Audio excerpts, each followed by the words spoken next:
Losing a loved one is the hardest thing in life, and coping with that grief becomes impossible.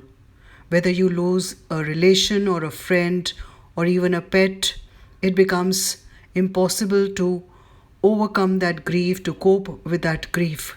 Only the person who goes through that grief knows the extent of that grief. People might tell you that, time is going to heal the wound, but it cannot be healed because it's like losing a limb. That limb is not going to grow back again. The struggle to overcome grief becomes very difficult, but since we have to move on in life, we need some ways to cope with it. So I'm going to share some ways which helped me in overcoming grief, in coping with it, and I sincerely hope that you would also find them useful.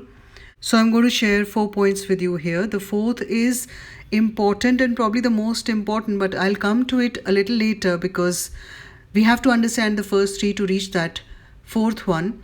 So the first one is that if you're at home and you're not working, then try to get very busy within the house. Do things that will keep you busy. It could be cleaning every corner of the house and weeding every wardrobe, every closet. If you're working, ask your boss to give you more work. The more work you have, the less your mind will keep diverting to your grief. So the first idea is to get as busy as you can.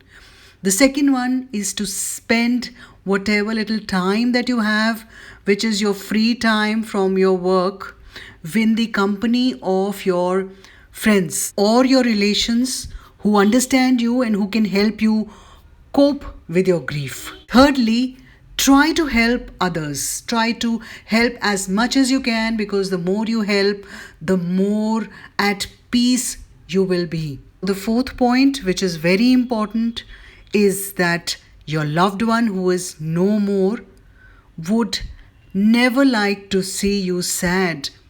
He or she would never want you to be sad and crying.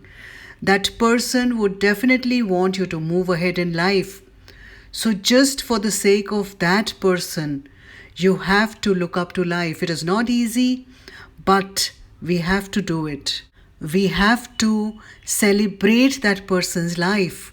We have to look at all the memories that we created with that loved one.